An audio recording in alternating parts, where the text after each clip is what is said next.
Hello everyone, अगर आप BMS first year में हो और रचना शायरी पेपर 1 के लिए प्रिपरेशन कर रहे हो तो ये वीडियो आपके लिए बहुत इम्पोर्टेंट होने वाली है।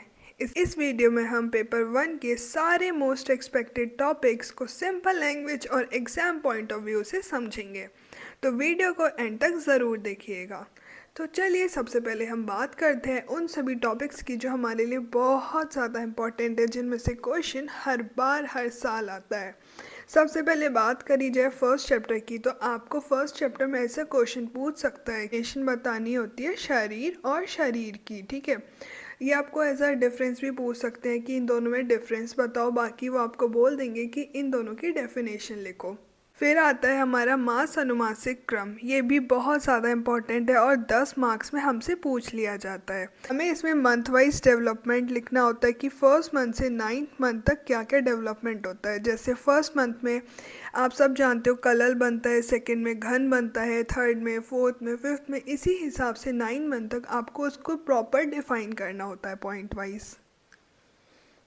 फिर हमारा नेक्स्ट इंपॉर्टेंट क्वेश्चन है गर्भ षड भाव। षड भाव से आप समझ होंगे, षड का अर्थ होता है 6।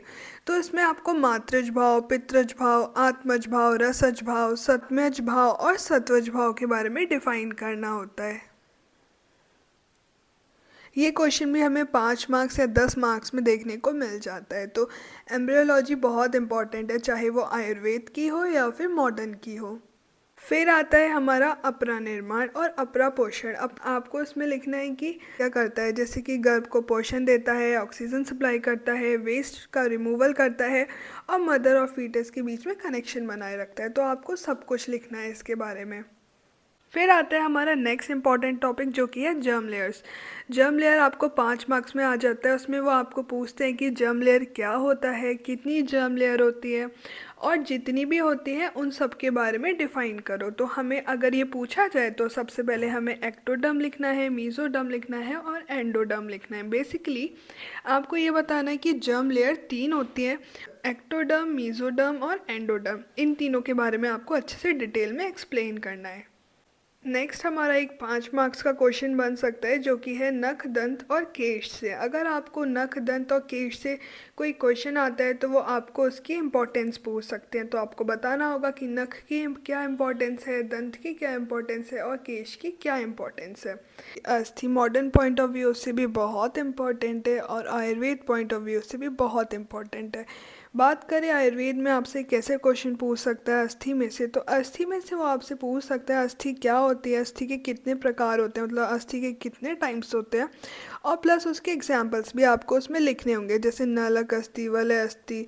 इन सारे अस्थियों को डिफाइन करके आपको उसके एग्जाम्पल्स भी लिखने होंगे कि कौन सी अस्थि किस में आती है।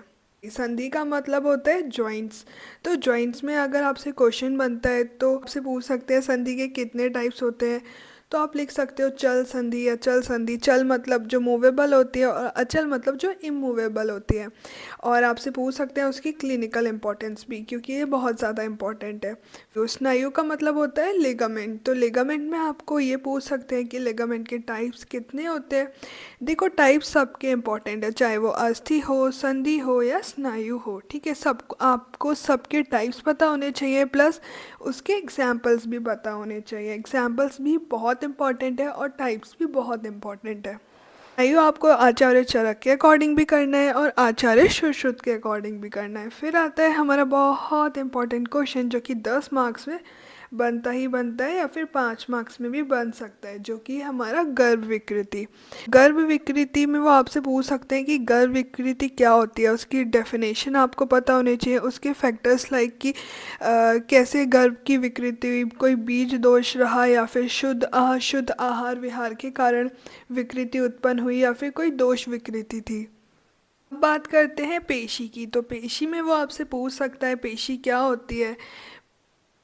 पेशी बेसिकली हमारी मसल्स होती हैं और मसल्स 5 टाइप की होती है। तो पेशी अगर आपसे पूछा जाए तो आपको पेशी में बताना है कि पेशी क्या है, प्लस उसके टाइप्स बताने हैं। जैसे पेशी के 5 टाइप्स होते हैं, ठीक है। मांसपेशी, स्नायु पेशी, आप सब जानते हो। उसकी एम्ब्रियोलॉजी बहुत इंपॉर्टेंट है। इसमें आपको एक ना एक क्वेश्चन 10 मार्क्स का ज़रूर ही मिलता है, ज़रूर ज़रूर ज़रूर। तो इसको बिल्कुल भी छोड़ के मत जाना। क्वेश्चन आ सकता है जर्म लेयर फॉर्मेशन पे, और उसके टाइप्स, जैसे कि टाइप्स हर किसी के बहुत ज़्यादा इंपॉर्टेंट है। तीनों लेयर्स के बारे में एक्सप्लेन करना पड़ेगा, जैसे हमने अभी पहले भी देखा था। फिर जर्म लेयर से हमारा कौन सा ऑर्गन या कौन सा टिश्यू बन रहा है वो हमें इसमें ज़रूर मेंशन करना है, अगर आपको ये 10 मार्क्स में आता है तो।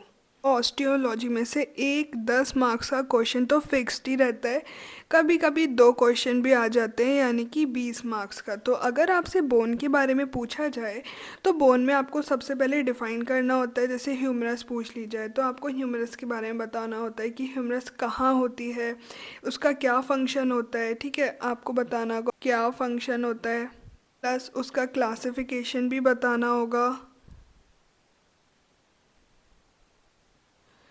नेक्स्ट आपको उसका क्या स्ट्रक्चर रहता है, उसका ऑसिफिकेशन सेंटर भी बताना होगा, फिर इसकी ब्लड सप्लाई भी बतानी होगी।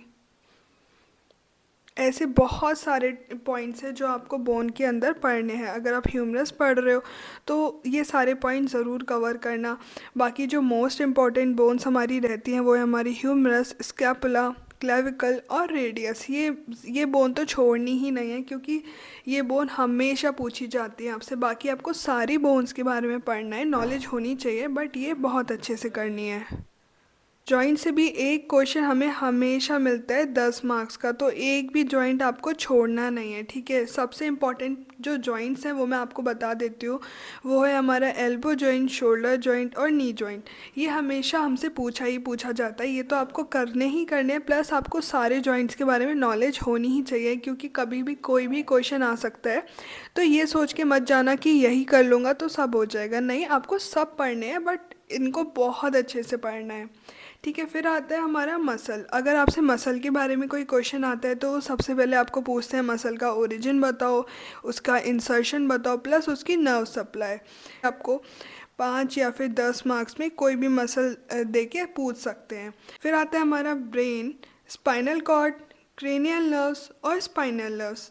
इन सब की हमें ब्लड सप्लाई ज़रूर मालूम होनी चाहिए, क्योंकि एनाटमी का पेपर है, तो ब्लड सप्लाई, नर्व सप्लाई बहुत ज़्यादा इंपॉर्टेंट रहती है। तो आप आंख में रटा ही होना चाहिए कि कौन सी नर्व की क्या ब्लड सप्लाई होती है, या फिर कौन सी मसल की क्या नर्व सप्लाई होती है, ये आपको ज़रूर याद होने चाहिए।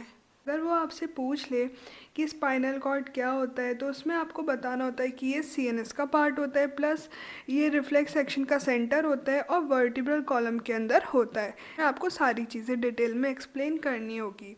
अगर आ जाए क्रेनियल नर्व भी 10 नंबर में आ सकता है, तो आपको इसमें लिखना होगा वही सारे 12 पेयर्स ऑफ क्रेनियल नर्व्स के बारे में एक्सप्लेन करना होगा।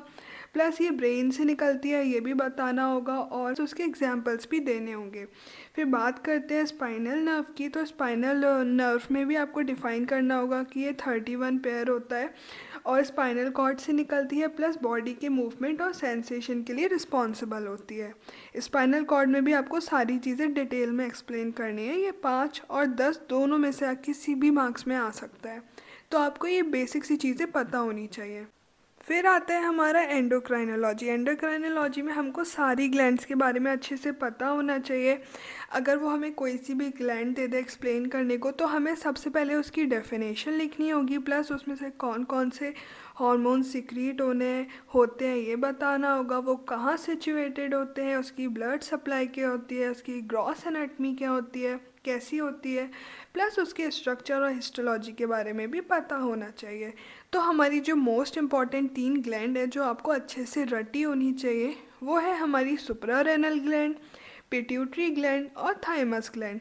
आपको इन तीनों ग्लैंड्स के बारे में ज़रूर पता होना चाहिए। ये आपका 10 मार्क्स से एक लॉन्ग क्वेश्चन बन सकता है। आपको 5 मार्क्स में पूछ ले तो आपको ये सारे पॉइंट्स कवर करके छोटे छोटे पॉइंट्स में लिखने होते हैं। फिर आ जाता है हमारा लास्ट टॉपिक, जो कि है लिम्फेटिक सिस्टम।